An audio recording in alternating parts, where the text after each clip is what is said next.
Baik, selamat pagi. Assalamualaikum warahmatullahi wabarakatuh. Salam sejahtera untuk kita semuanya. Ya. Bagaimana kabar kalian pada pagi hari ini? Baik, Pak. Baik, Pak. Oh ya, silakan masuk. Ini baru datang ini.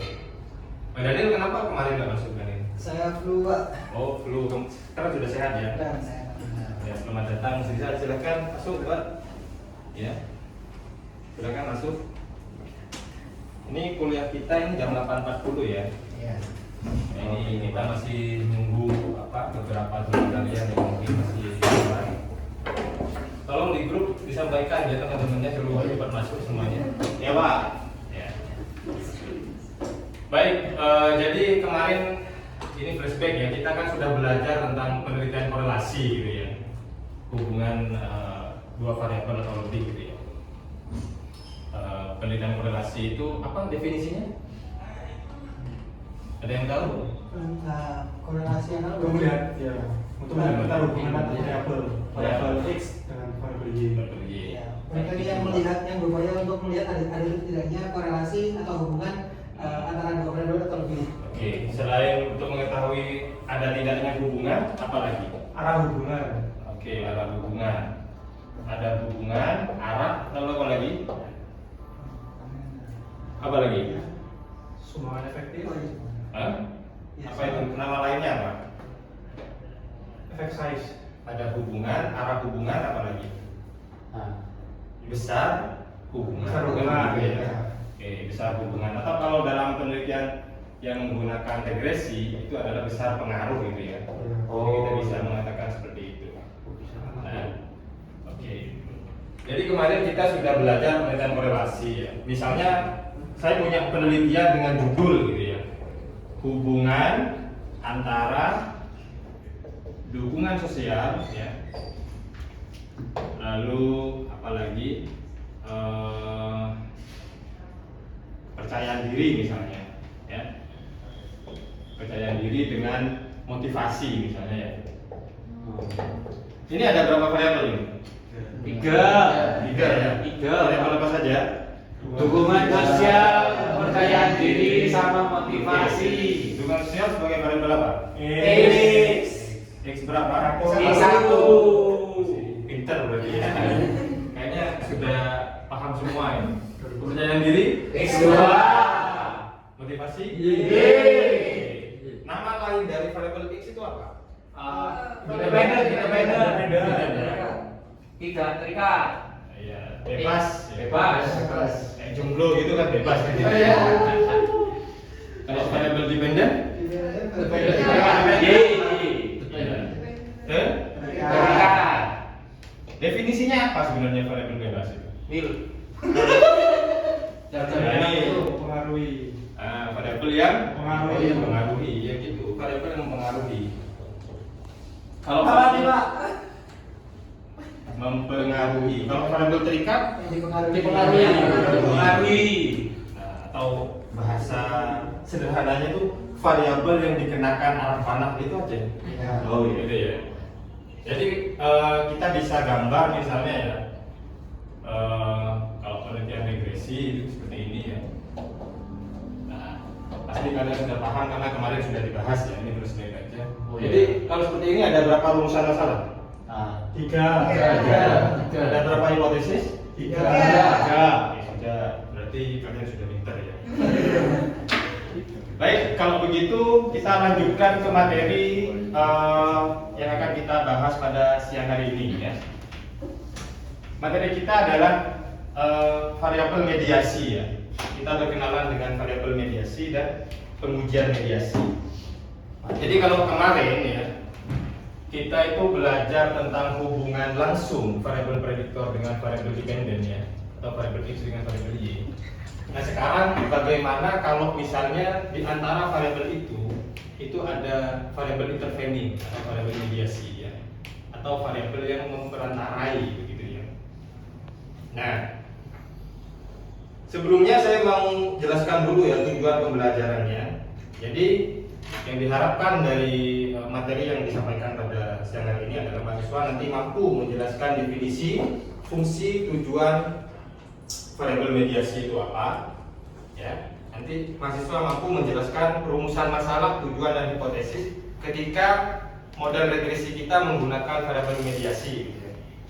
Lalu mahasiswa mampu melakukan tes software. Ini nanti kita akan melakukan analisis secara bersama-sama ya, praktek ini ya, secara bersama-sama nanti sampai kita melakukan pen analisis ya, dan yang terakhir melakukan uji mediasi Hayes gitu ya.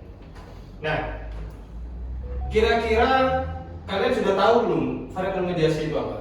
Belum, Pak. Belum ya, karena ini baru kan ya. Kalau sudah tahu ya kita selesai.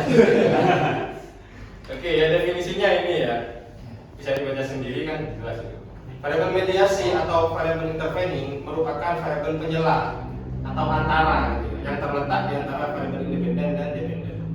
Sehingga dengan adanya variabel ini gitu ya, hubungan independen dan dependen itu tidak langsung gitu ya. Tetapi ada yang memperantarai gitu ya. Nah, kalau analoginya begini, misalnya Daniel gitu ya, suka sama seorang perempuan gitu. Jadi Daniel ini tidak bisa, dia itu mengatakan langsung atau berhubungan langsung ya, mengkomunikasikan secara langsung. Maka Daniel harus minta bantuan Pia gitu. Nah, Pia di sini seperti itu logikanya ya. Coba. Ya, analoginya itu seperti variabel mediasi atau variabel intervening. Kira-kira begitu gambarannya. Ya. Bisa dipahami sampai sini? Bisa. Nah, contoh gambarnya seperti ini ya. Nah, ini kita misalnya ada contoh model ya, model analisis jalur ya.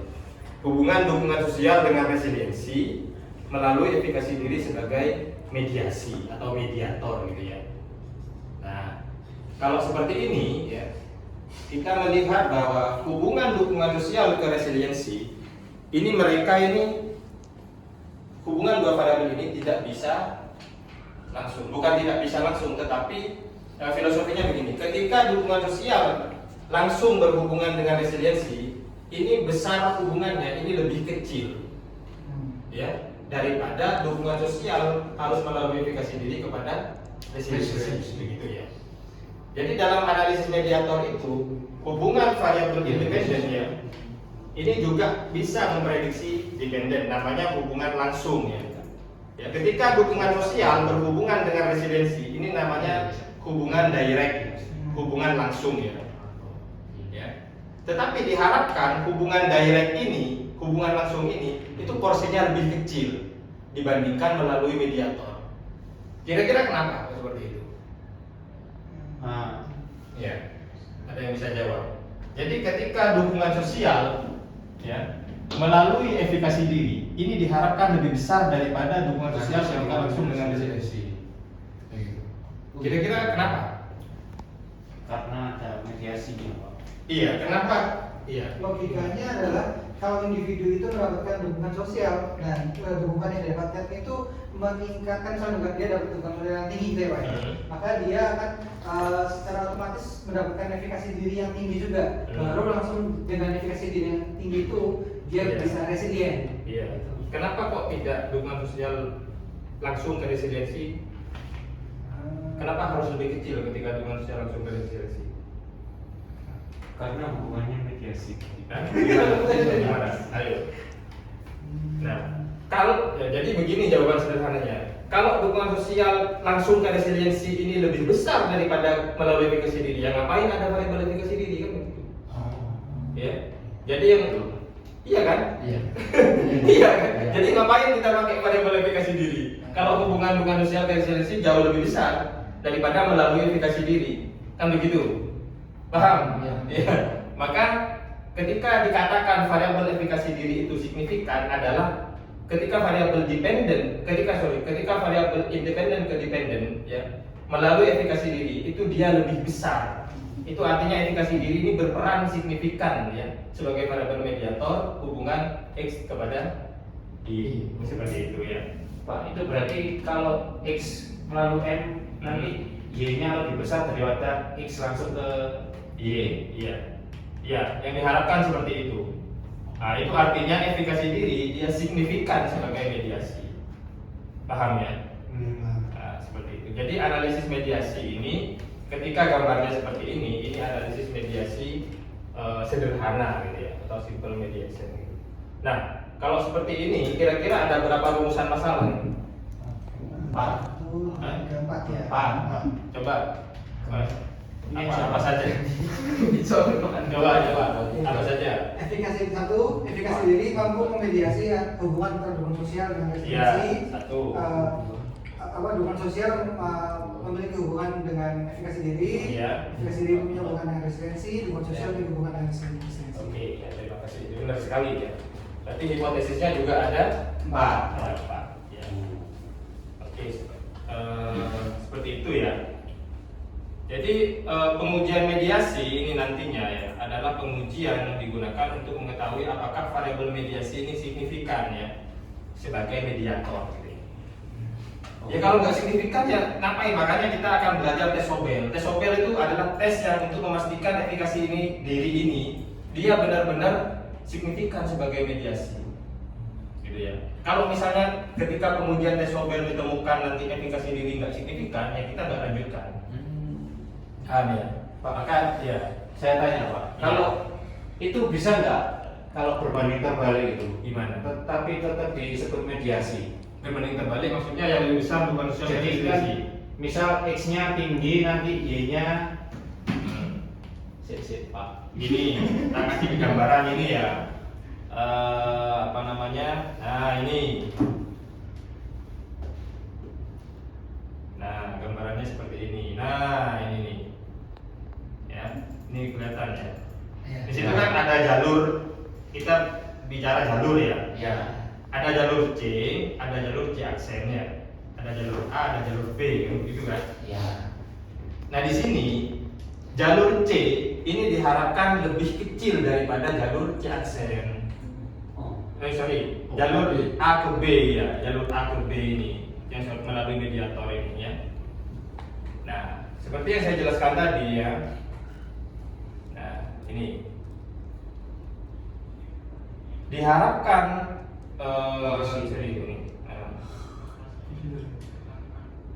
variabel mediator ya, variabel independen juga memprediksi variabel dependen ya kan? Namun diharapkan porsinya lebih kecil dibandingkan dengan adanya mediator. Nah, kalau nilainya lebih besar ketimbang mediator, lantas ngapain kita pakai variabel mediator? Kan begitu logikanya. Jadi nanti variabel kalau dalam analisis Hayes itu perkalian A dan B ya, jalur A dan B ini harusnya lebih besar daripada jalur C, kan gitu.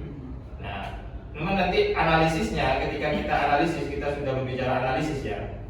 Nah, jalur A, B, C tadi dan C aksen tadi ini diharapkan kalau itu mediasi penuh ya, C aksennya ini tidak signifikan nantinya.